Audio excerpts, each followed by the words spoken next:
Today I'm going to be showing you how to make this fabulous 4-door, 4-drawer triple wardrobe.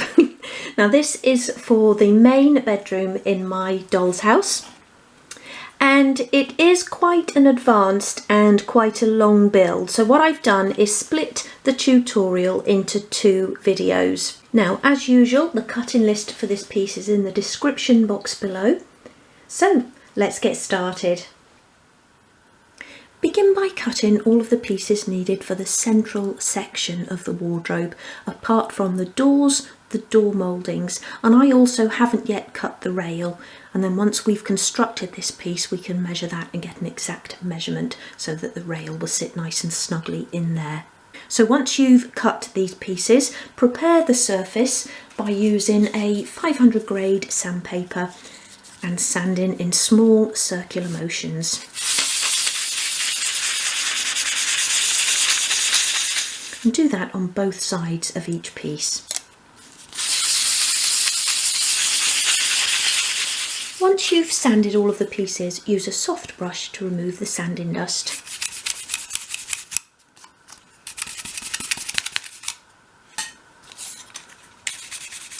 Okay, now this is optional, but I'm actually going to paint my pieces before we begin construction. Now obviously you can construct the whole piece first and then paint it at the end if that's what you normally do. But I actually like to put the paint on first, and I find that that way you can get a better finish, as it's easier to sort of give the pieces a gentle sand in between coats, which gives them that really nice finish. But before I actually paint the pieces, I want to shape the front moulding.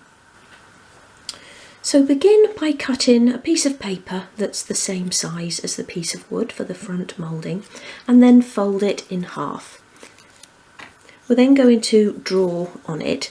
Now bear in mind here, you can be elaborate as you like with your pattern, but we've then got to cut that out, so you don't want to have too many sort of little areas in there that are going to be difficult to get into with the knife. So I always sort of start by coming down in the centre, and I'll sort of curve upwards slightly. Just do a little bit of a dip, that's a bit of a pattern, a bit of shaping, and then come down at the side there to create a bit of a foot. So you want to have a flat area at the end of the moulding, and that's obviously the open side of your paper. And then you can do it however you like, but I like to come down in that centre section. I think if you go up in the centre, it's not as pleasing to the eye as if you have a sort of flat bit in the centre there. So that's just a really simple shape there. So then cut that out.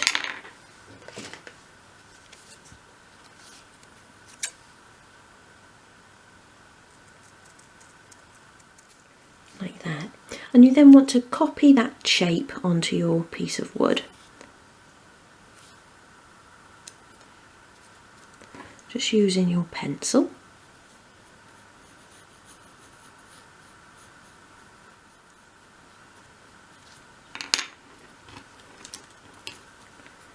Like that. And then bring in your scribe tool. And that's a tool rather like a pen, and it's got a nice sharp metal tip on there. And we're actually going to use this to score the shape into the wood, or score the pattern into the wood, before we begin to cut it out. And I just find that that really helps to keep the knife on track. And you just want to go over it really lightly, just using little strokes. You don't need to go too deeply into the wood. It really is just to sort of score the pattern in.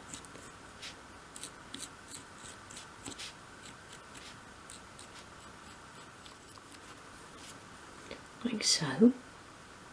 And you can now bring in your craft knife.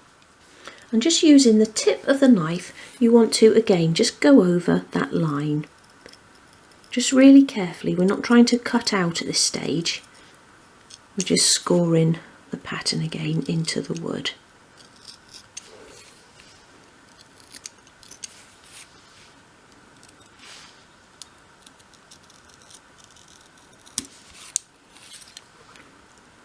And I always say it, but do just be careful of your fingers when you're doing this. Make sure they're never sort of in the line of the blade.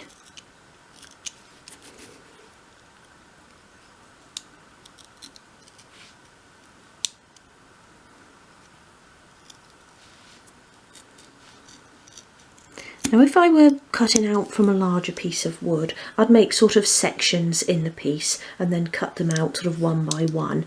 But as it's just sort of small areas that we're cutting out, I am just going to keep going over the cut lines with the knife until the pieces become free. So just take your time and just go over until you've actually cut through. And you can sort of use the tip of the knife like that and cut through in small cuts.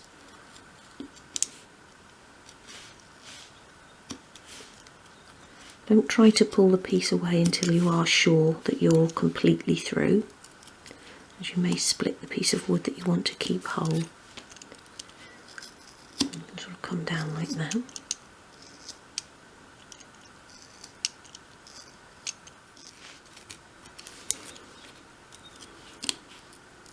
Okay, so that's the first piece free there.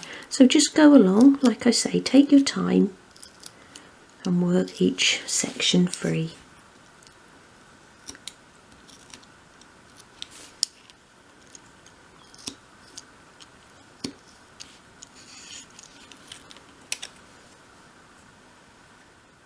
And then when you've cut your piece out, just use a 500 grade sandpaper or a gentle sandpaper just to sand the cut area.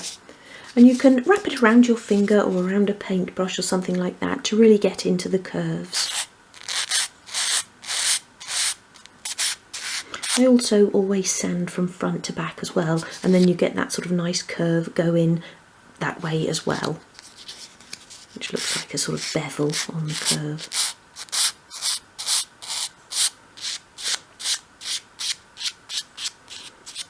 And this is where as well, if you've sort of done it unevenly, if you've done it differently one side to the other, you can sort of sand it to put it correct. So what I want to do now is create a bevel along this long edge. So rather than doing that how I usually would by sort of sweeping it along the paper like that, because this piece is rather fragile now, I'm actually going to go across at an angle. So hold the piece at a 45-degree angle on your sandpaper and sweep it across the sandpaper.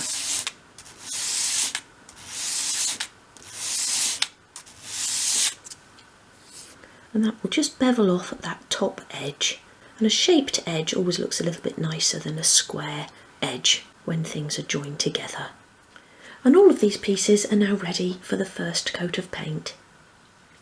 So I've got my ivory emulsion paint here, which I'll be using for all of the furniture pieces in the main bedroom. And I'm going to paint each of these pieces on both sides, but I'm just doing one side at a time, let that dry off a bit and then go in and do the other side. I've got my plastic tray there just to prop the pieces on whilst the paint dries. And this is really nice paint. It's a crown one. And it's about £1.50 per sample pot, and I've got about 3 pots in there. I'll tip them all into the one pot. But it's really nice, it's got a really nice texture to it, quite sort of creamy. Sometimes these sample paints can be a little bit watery, and you can see all the brush marks and everything, so it's nice when you find a nice one. Okay, so that's one coat of paint on each of those pieces. And if you get a bit of warping, as I've got there, don't worry about it, because when we do the other coat on the other side of the piece of wood, it will flatten back out. Okay, so I'm now going to leave these to dry. Okay, so all of my pieces are now dry and I've given those a gentle sand, so we're now ready to begin construction. But what I want to do first is just drill some holes in the top and bottom pieces for the doors. So I've got here in my mini drill my 0.75mm bit, and you just want one of your smaller bits that's going to be the correct thickness for a dressmaking pin, which, as you know, is what we use for hinging the doors.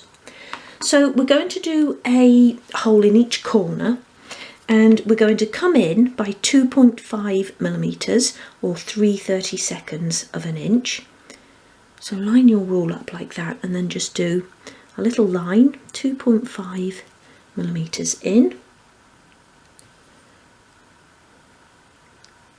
And then we're going to come back from the front by 1.5 millimeters or 1/16 of an inch.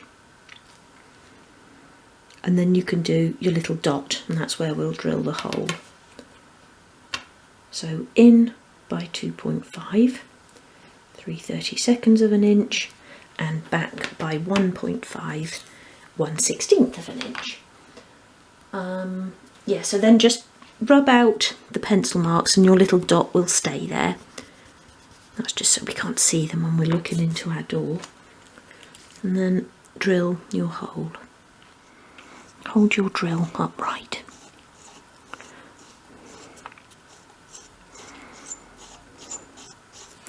Like that. Make sure you're all the way through.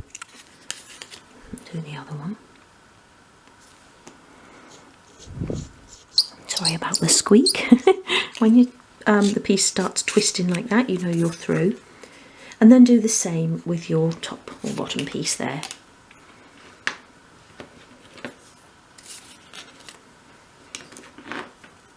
And I just turned it round there because I've got a nicer front edge along one side.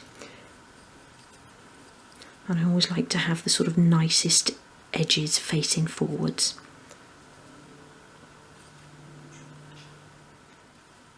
Okay, so we're now ready to begin construction, and this sort of central part of the wardrobe is actually quite a basic construction. So we're just going to attach the sides, top and bottom, and then the mouldings around the base.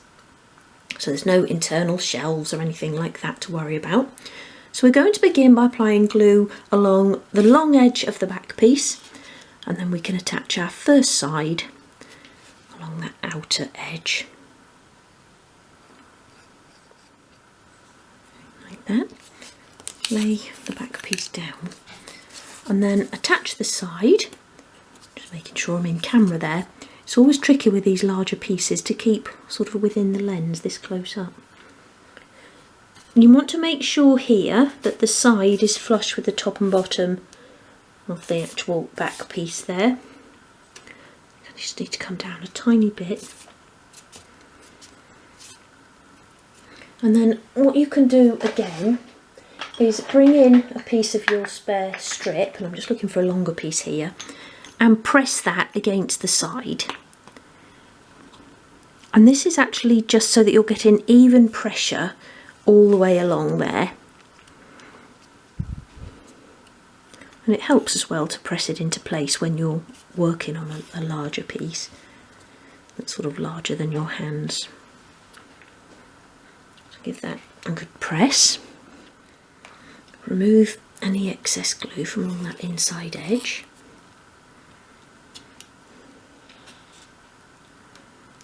Like that. We're now going to attach the top piece, again on the inside edge, and what you need to look out for here is that you've got your drilled holes along the front edge. So apply glue to the side and back edge of your top piece. Top and bottom pieces are obviously the same size, so it doesn't matter which one you pick up. And then pop that into place. Get it sort of lined up along the top edge first. And again, this is where your strip will come in handy, because you can just place that along the top of the back piece and then push your top piece up against it, so that you'll have that nice flush line. Don't worry about your side piece at the moment. Just get that back into place. And then line it up with your side and pull your side in if you need to. And this is what squares it off.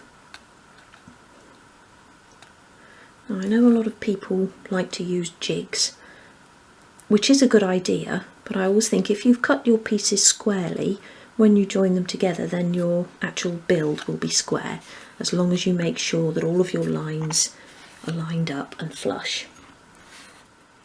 So I'm just making sure I've got that flush line along the front there as well, and then just running my finger along and making sure there's no overhangs there. Once you're happy you've got it in the correct position, you can give it all a press and hold. Okay, so we're now ready to attach the bottom piece, and again with this piece you just want to make sure you've got the drilled holes towards the front edge or the top as we're looking at it here. So apply glue to a side and a back, like that, and again put that into place, getting the back sort of lined up first, or the bottom of the shelf lined up with the back piece. Push it right over into the corner and then pull that side in to meet it.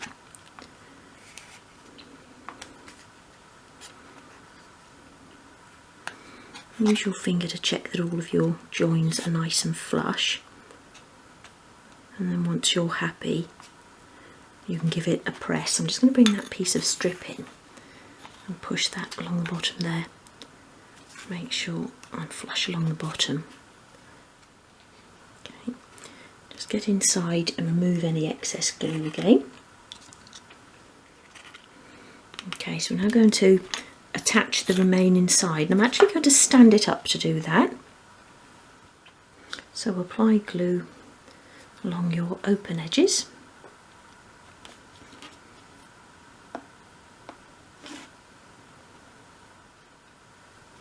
Like that, and then you can actually lay that piece down, which just makes it easier to get that final side into place. So again, make sure you've got flush edges along the top and bottom. You can use that strip again to help hold that in place, and then make sure that the bottom pieces are lined up with the bottom of the side piece. Give it a bit of a press and then check the top as well. Get it into position and then give it a press. And I've got my masking tape here, so we'll put some masking tape around just to hold that all together, and then once that's completely dry we can add the bottom mouldings. But I will redo that drill hole before we add the mouldings. Okay.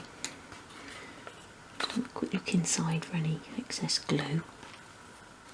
Okay, so I'm going to start by putting a piece across the top where it's sort of supported with the top piece. Oops. Like that. So press it all together as you're doing it. And then I'll do the same at the bottom. What I don't want to do is put a piece across the middle, because again it's such a large piece. All you'll do is sort of angle your side pieces inwards, and then we're not going to have those nice straight edges. But what we will do is turn it over and put some pieces across the back. So another piece along there. Again, pull it tightly as you do that. And then we'll turn it over. And then what I want to do is put just a couple of pieces across the back there. And because obviously we've got the back in between the sides at this edge, we're not going to sort of distort the shape. So always think about applying your masking tape where the piece is supported.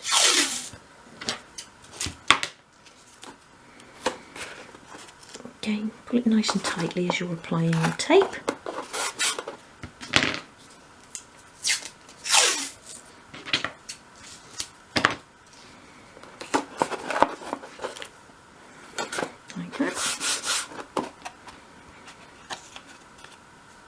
And that piece can be left to dry. So once you've allowed enough time for the glue to dry, remove your tape, and then I sanded my piece face down on my sandpaper, just going around in small circular motions like that, just to make sure that I've got a nice flush front edge. Now if yours worked out correctly and you already had that flush edge, you don't need to sand it face down. But you know, if ever you've got any sort of pieces that are slightly overhanging where they shouldn't be, then give it a sand. I've also done the top and bottom in the same way, so small circular motions, and that makes sure you've got those nice flush top and bottom edges as well. So when I've actually taken a look at my drilled holes, I'm not going to have to move them. They're still just under 1.5 millimeters back from the front, and that will be fine to hinge the door. So I'm not going to redo the holes, but what we're actually going to do now is fit the mouldings around the bottom edge. So begin by applying glue along one long edge of the back moulding, and that's obviously just your plain longest moulding. And then with your wardrobe laid down like that, glue that up against the base so that it's actually just sitting on the back panel. So you've got the sides overhanging at each side or each end of that moulding. And this is slightly different from how we'd normally attach the bottom mouldings, just because they'd normally sit on the outside edge of the wardrobe. And certainly if you wanted to make this sort of central part of the wardrobe as a single wardrobe, or as a two-door single wardrobe, then you could do it so that you cut this back one a bit longer and then your other mouldings would sit on the outside edge.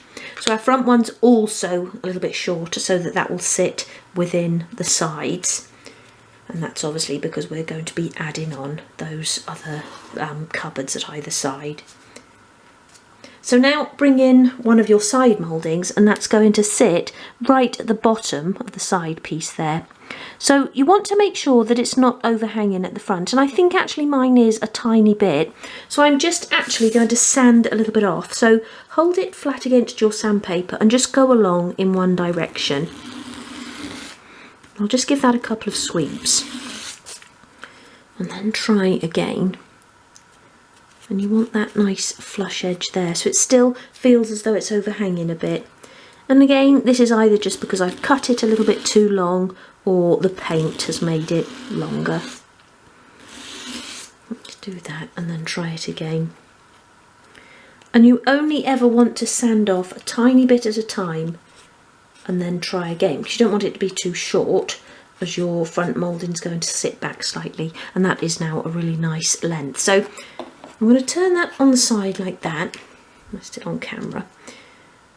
And then apply a bit of glue along the end of that one, and then to the top of the side moulding. So you can lay it back down again, and this is going to sit right underneath the side, so we're sort of in line with that side.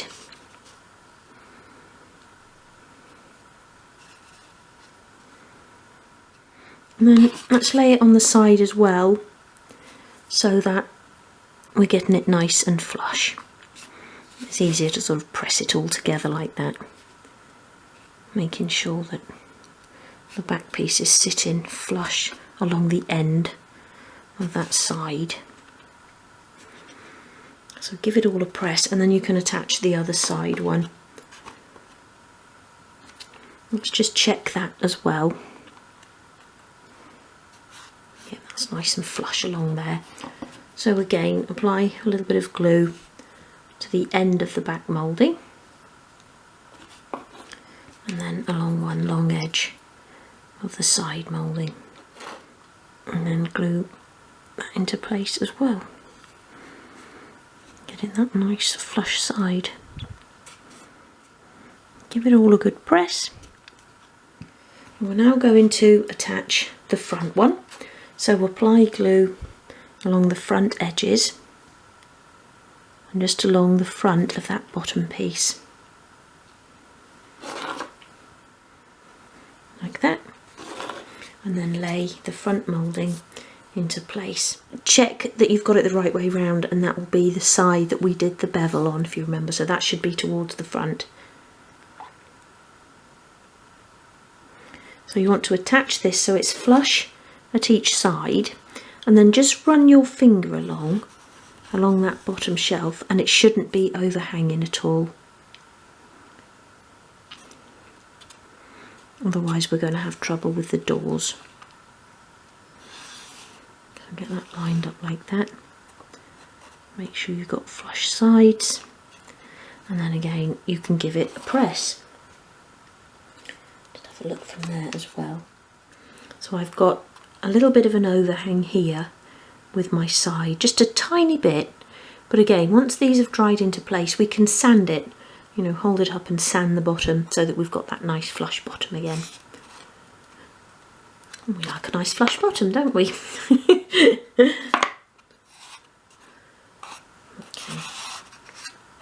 So I'm just sort of making sure that's in place, and then what I want to do is just put a bit of tape again, just across the front, just to hold that all together so that that's not going to sort of try and curl upwards. And again, we can touch up any paint if we need to, if the tape pulls off any of the paint. And that piece can be left to dry. So once you've allowed enough time for the paint to dry, you can cut the pieces needed for the doors. Now, I always give the sizes for the doors in the cutting list, but they really are just to be used as a guide, as it's always best to measure the opening and cut the pieces exactly to size. Now, measure from top to bottom, and then you want to just deduct 0.5 millimetre, if that, probably 1/4 millimetre from the height, and that will allow the doors to open and close smoothly. But with your width, divide it by 2 for each door, and then cut them to that size. And then when we round one long edge of each door, that takes off just enough to make that just a tiny bit narrower, so that again they will open and close smoothly. So I always like mine to start off quite tight. I find then that you can always sand a little bit to make them a bit smaller if you need to, but if you cut them too small, and then you'll need to recut to get them back to the correct size, otherwise they'll be gapping around the edges. So they fit nicely in there, and that's a good sort of guide. If they fit and sort of hold themselves into place, then you know you've got them right. So remove those out of there, and we're now going to sand one long edge of each door. So the other thing as well is, if you know, you might have a slightly higher edge on one side of your wardrobe, so always cut the doors accordingly. Don't just assume that one will be exactly the same size as the other. So mine fit really nicely in there in that position, but not necessarily the other way around.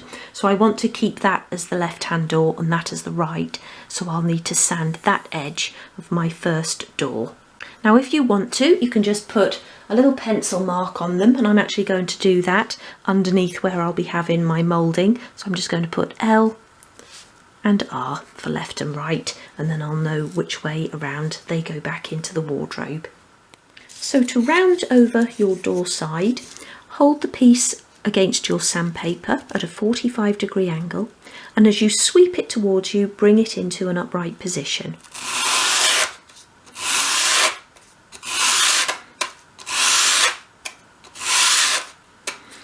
Try to keep even pressure all the way along, and I know that can be quite difficult when you're working on a larger piece like this, but what you can actually do is just put a line of masking tape along the top of your sandpaper, and then you can actually use both hands to roll the piece along. I prefer to do it just one-handed, but I've got quite big hands, so I can sort of spread my fingers out and get that even pressure all the way along. Like I say, if you find it difficult, then do just put a piece of masking tape along there. I usually give sort of 5 to 7 sweeps, so I'm going to do a couple of more on that side. Like that. And if you can see, it's just starting to round over, and that's probably all you need. It's just to take away that sharp corner which can actually get stuck on the edge of your piece of furniture when you're trying to open the door. And then you want to do the same thing on that underside. And again, I usually count the sweeps so that I'm doing the same number of sweeps on each side, and therefore keeping an even round.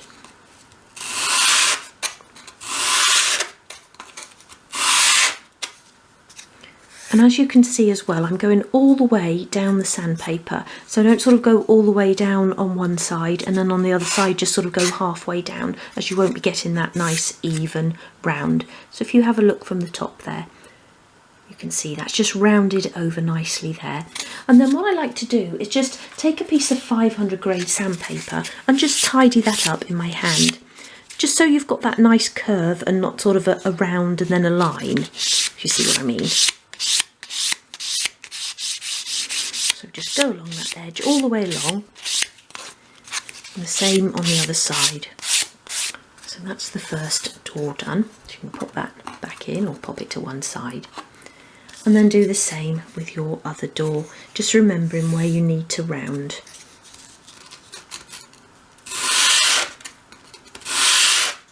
Okay, so now bring in your dressmaking pins and we're going to make little indentations in the top and bottom of each door for where we're going to drill the holes for the pin hinges. So slot your doors into place. I'm actually just going to take one of them out and do one at a time, just so that I can position it right along the front of the wardrobe. Stuck in there. So get the first door into place, and you want to make sure it's flush along the edges and just behind the moulding at the bottom there. So get it in place and sort of hold it into place, and then push a pin into the hole at the top. Now, we're not actually trying to make holes into the door at this stage, we are just making that little indentation into the top of the wood, so we know where to then drill the holes.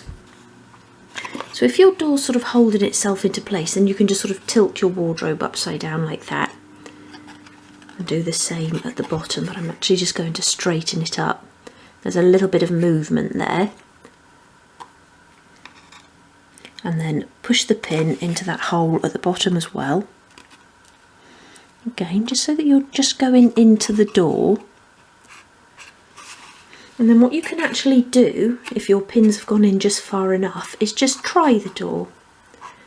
And just make sure you've got that nice, smooth, open and closing action. And that's really nice actually, really pleased with that. So then take the pins out, and then you'll be left with just a little indentation there at each end of the door, and that's where we'll drill the hole. So do the same again with your other door, making sure you get it into the right place. So we're now ready to drill the holes for the pin hinges. So fix your door into a desk vise. Secure that in there nice and tightly, and I always have this piece of kitchen towel in there just to prevent the jaws of the vise from denting the wood. And here in my miniature drill I have a 0.8mm drill bit, so you just want to choose one of your smaller drill bits that's about the same size as a dressmaking pin, which is what we're going to be using for the pin hinges.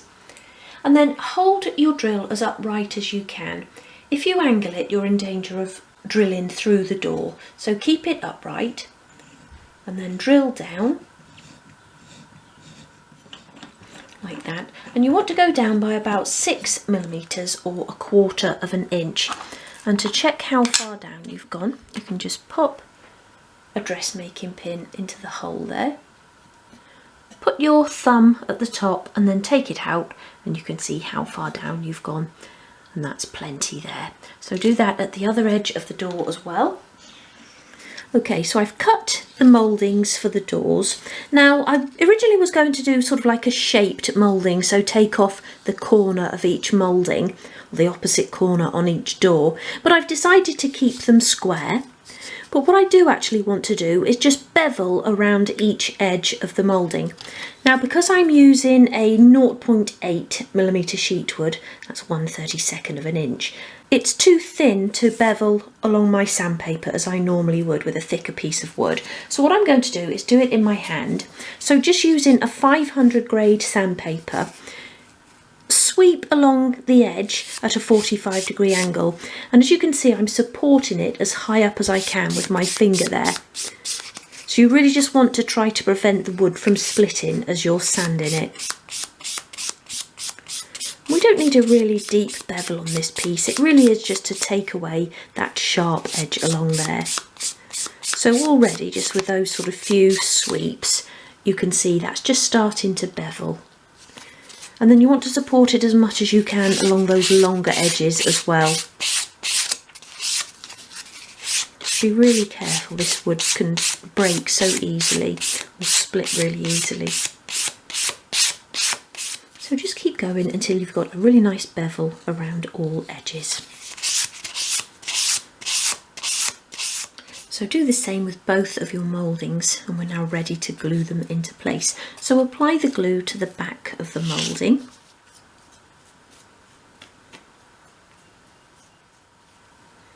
Make sure you get it right along the edges. and then glue that into place so it's sitting in the centre of your door. So there'll be about a 5mm border all the way around. Now I'm pretty good at measuring by eye, but if you're not, then do make little pencil marks on 2 sides of your door.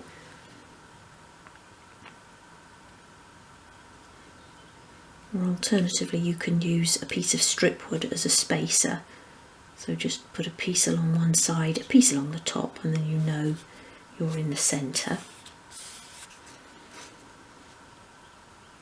And I am actually just going to check that I've got that in the right place by doing that. I'm bringing in a couple of pieces of 5mm strip wood. I just put a bit along the top there so that I'm flush along that top edge, and then I can push my moulding against it like that, and then along the side as well. So make sure you're flush with the side of your door,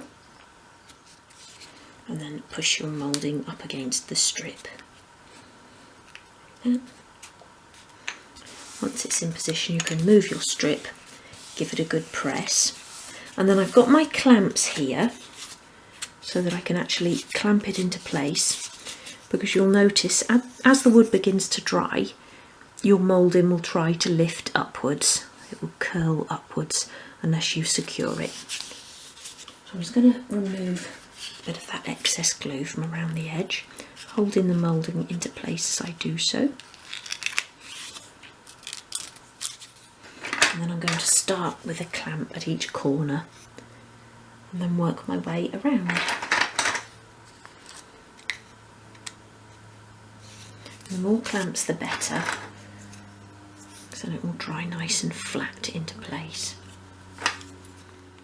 And sort of have a look round, and if you can see any bits that are trying to pop up, just clamp them down. Okay, so that piece can now be put to one side to dry, and you can do the same with your remaining door. Okay, so the mouldings have now dried into place, and I left these drying overnight. When I've sort of come in this morning and removed the clamps, I noticed that I've actually got a crack in one of the mouldings. Now, to be honest, I did know that the wood had a little bit of a split in it, but it was just at the bottom, and I thought once it was actually glued into place, that wouldn't be noticeable. But obviously, as the glue has dried and it's expanded, the crack has gone further up and it's really visible now. So what I'm actually going to do is just put a little bit of filler into that. And you've probably seen me use this before. This is the Ronsil Smooth Finish Filler, and it's a really fine one, and I find that it works really well with doll's house projects. So what I'm going to do is just take a tiny bit and then just work it into that crack. I'm sure you all know how to fill gaps, but you really do just need a tiny bit. And that's probably too much, but I can take off the excess, and you just want to spread it over like that.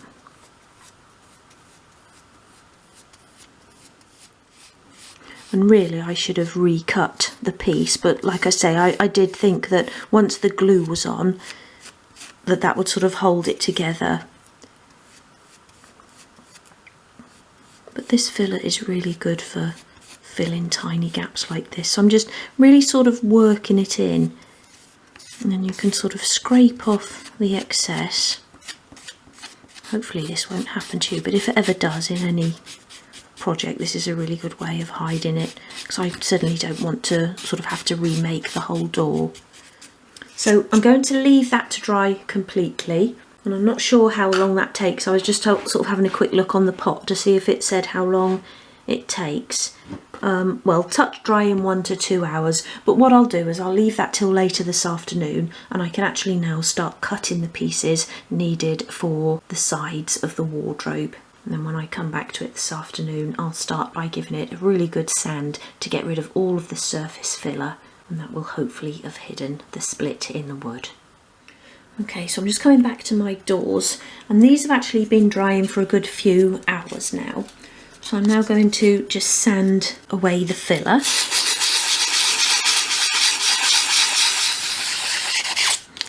Okay, I'll just get rid of the dust with my soft brush.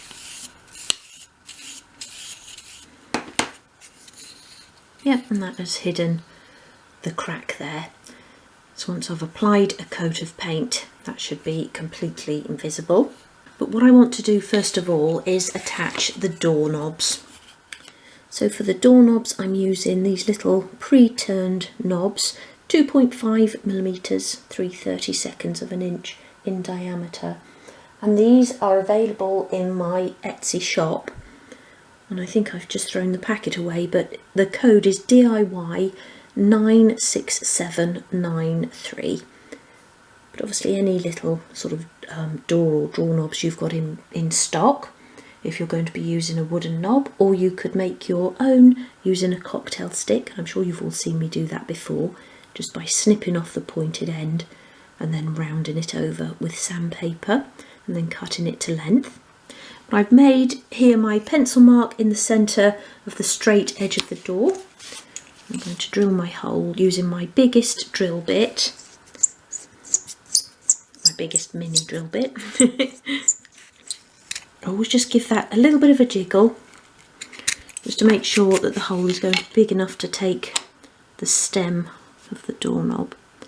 But just sort of try that into place first before you apply the glue.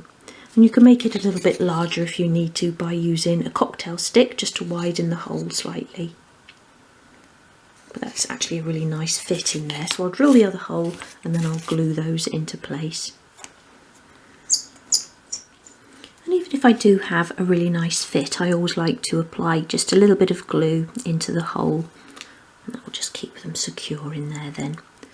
They're not going to pop out when you try to open the door. So give that a good firm press into place, make sure it's straight. And then just look from the side and that should be sitting flat against the door there. So just sort of move it around if you need to. Like that. Same with the other one. Don't forget to remove any excess glue if there's any just sitting around the edge of the doorknob. Okay, so they are now ready for paint, but what I'm going to do is prepare the wardrobe side pieces for paint and then I can paint them all together. Okay, so you can now go ahead and cut the pieces needed for the wardrobe sides, all apart from those needed for the drawers and the door. And as usual, we'll cut those once we've constructed these pieces, and that way we can get exact measurements. So once again, I'm going to be painting these pieces before construction. So these will all need preparing by sanding the surface of each piece and then removing the sanding dust with your soft brush. But first of all, I just want to bevel one long edge of each of the front mouldings. So they're the smallest pieces and you'll have 2 of those. So pop those to one side and then all of these pieces can just be stacked and put to one side ready to be prepared for paint. Now, I know there's quite a few pieces to this and a lot of them are sort of quite similar sized, but don't worry because as we go along I'll help you to identify the pieces. So don't worry about sort of keeping them in order. You can just stack all of those and pop them to the side of your desk while we do our beveling. Okay, so with your sandpaper flat on your work surface, hold the piece at a 45-degree angle and sweep it towards you, keeping it at that angle.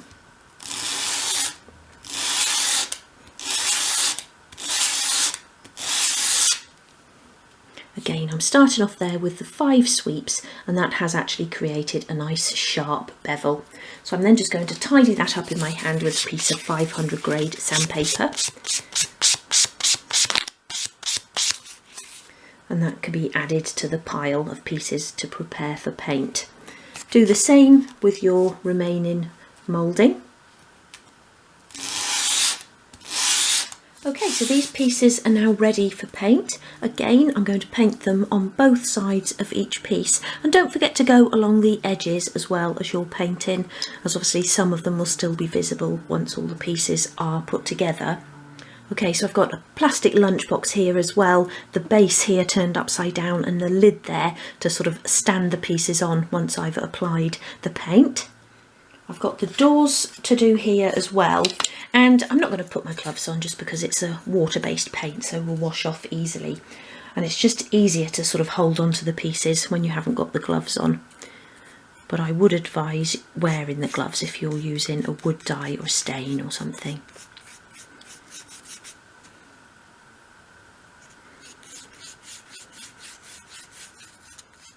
Okay, so that's one coat on both sides of each piece there. I'm now going to leave those to dry completely and then come back and give them a gentle sand. And once you've applied that first coat and given the pieces a sand, you'll always find that the second coat goes on really nicely. So once your paint has completely dried, sort your pieces into 2 equal piles. You can put one to one side like that, and then the other pile sort as I've done here. So you've got your side piece, which is the narrower piece, and the back piece. You've got the 2.5mm side there, which goes at the top, and then the taller of your remaining pieces at the bottom there. You've got your front moulding, the 2 shelves cut from the 1.5, the narrow shelf cut from the 1.5, and then your top and bottom cupboard pieces cut from the 2.5. And I'll help you identify all of those as we go along as well. But we're actually going to start by making some pencil marks, and we're going to start by doing them on the side and the back piece. We can actually join in that side piece as well. So if you pop all of those other pieces to one side and then join these pieces, so you've got your long narrow piece and then the wider piece, and then your shorter side will be sitting at the bottom there. So make sure you've got that nice flush edge along the bottom, and then I'm just going to use a bit of tape to join these together so that we only have to do our lines once rather than 3 times. Bit there as well. And this is just to hold them straight while we make the pencil line. Bit at the top as well. So turn the piece like that, so this is the top edge, and we're going to begin by making a pencil mark 10mm from the bottom edge. So 10mm or 25/64 of an inch. So do a little pencil mark at each edge of the entire piece. Our next pencil mark is then going to be 33mm from the bottom edge, and that is 1 19/64. So 33mm, 1 19/64 to that smaller piece there. And we're then going to do our final pencil mark 98mm from the bottom. So 98mm, 3 7/8 of an inch. Also do that one there and there, like that. Turn the piece back the right way. I'm going to join those lines. So always place the rule just below the pencil line to allow for the thickness of your pencil nib, and go across like that. And the same along the bottom, like that. Final one along there. So I'm just going to remove the tape to do that one. Tape's a little bit high down there. Just keep the pieces together as you draw your line. And again, all the way across like that. You can then remove the remaining tape. So just push those pieces to one side for now and bring in your thick shelf pieces. I was just trying to remember what I'd called them then. And we're going to make holes now for the pin hinges. So we're going to do a pencil mark 2mm or 5/64 of an inch from the left hand edge. So just do a little line there like that on both pieces. 2mm, 5/64 of an inch, and then turn and go back along that line 1.5mm. And then you can do your little dot. Do that on both again.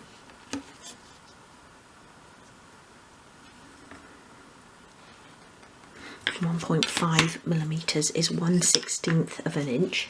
Just bring in your eraser and get rid of the pencil lines and your little dot will stay there. And then with a 0.8mm drill bit in your mini drill, drill your hole. And you just want one of your smaller bits that's going to be about the size of a dressmaking pin, which is what we're using for the hinges. So drill down, make sure you're all the way through. Same with the other thick shelf. And we're now ready to begin construction. And we're going to begin by attaching the side to the outer edge of the back piece. So apply glue along the long edge of the back piece.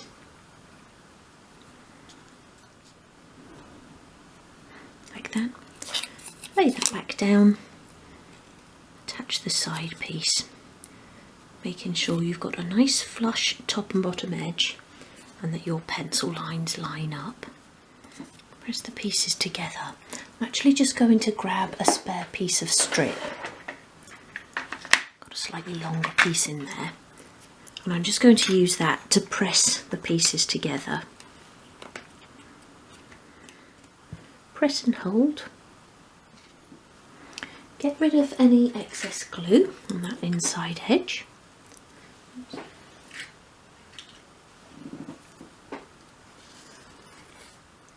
We're then going to attach one of the thick shelves, and that's going to sit along that top edge like that on the inside edge of the joined pieces, and so that the drilled hole is at the front left hand side.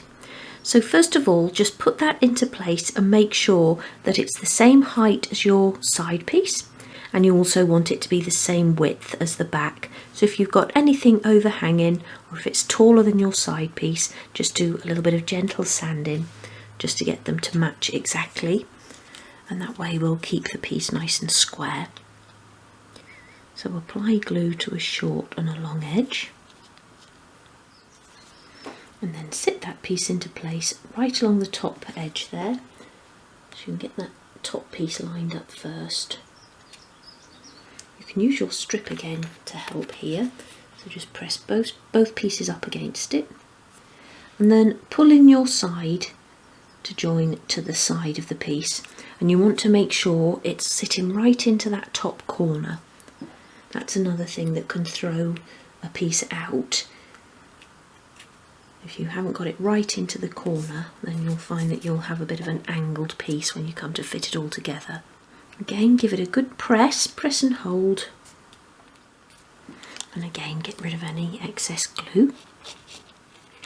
You then want to bring in your central shelf, and that's your other piece cut from the 1.5mm sheet wood, the 1/16 of an inch, and it's slightly narrower than the depth of the wardrobe.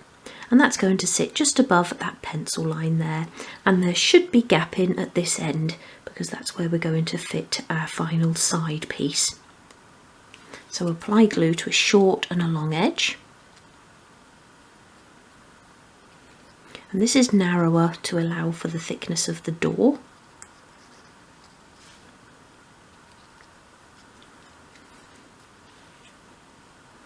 So sit that into place, just sort of above the line, but I also like to try and just hide the line as well. Again, push it right into that corner and against the side. You've got time to sort of move things around before the glue begins to take. Make sure that you're happy with the positioning. Press and hold. And you can hold on to that while you get rid of your excess glue.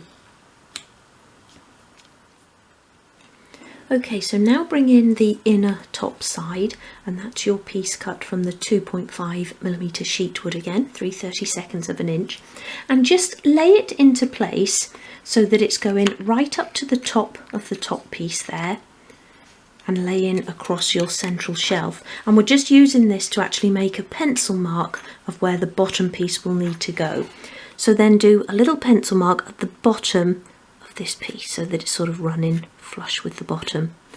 and we'll just use that when we come to put the bottom drilled piece into place there.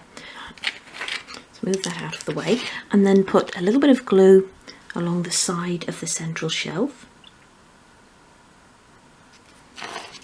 and then onto the top and back of this piece, or a long and a short edge. Like that. And then put that into place so it's sitting alongside the edge of the back piece there. Push it right up again into that corner, so you need to have a nice flat line there, and push it against your central shelf so that it's all sitting nice and square. Make sure it's flush along the edge of your side piece. Press it down, but also press against the sides of the shelf rather than anywhere else, otherwise it will just sort of tip in at the top or the bottom.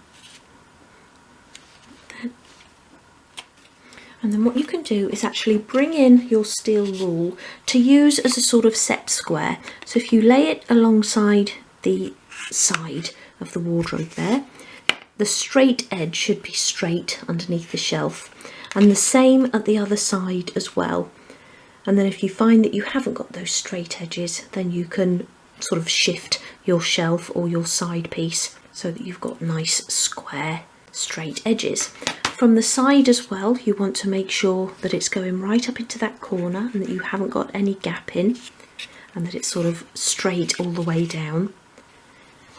And we're now going to attach the remaining thick shelf again, so that the drilled hole is along this front edge, and that's going to sit beneath that side piece there, and then so that it's just below our little pencil mark that we made on that side piece. And once we've glued that into place, we can use our rule again as a set square just to check that it's all square. So begin by checking, first of all, that you're not overhanging at this side, but also that you haven't got anything overhanging above. And I think I've just got a little bit of a lip there. Can you see that if I sort of slide my nail along the side piece? So I'm actually going to sand it from the back so that we don't alter the position of the hole.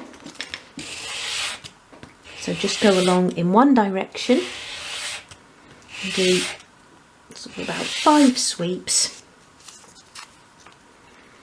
and then try again. And that's nice and flush now. And I don't know why, but 5 seems to be the magic number. But don't sort of hold me to that. You might just want to try a couple and then try it again. So again, apply glue along the bottom of that side piece, and then along the side and back of the thick shelf. Like that. And sit that into place so it's flush at the bottom of that side. You want to have that nice line along there, and then use your little pencil line to make sure that it's sitting just below it at that other side. So give that a press and hold. So we're now going to attach the central shelf and the bottom piece, and that's your 2 remaining pieces cut from the 1.5. So apply glue to a short and a long edge, and again I've just checked these pieces to make sure that they fit nicely, and you will have a gap at this side of 1.5 millimeters to fit our final side piece. And these are going to sit below these lines. So again, below the line, but so that you're sort of hiding the line as well. Like that. Give that a press again right into that corner. And then the bottom piece as well, and again that will sit just below that pencil line, and you'll have that gap at the side again. So again, apply glue to a short and a long edge, and then sit that below the line. And these are for our drawers.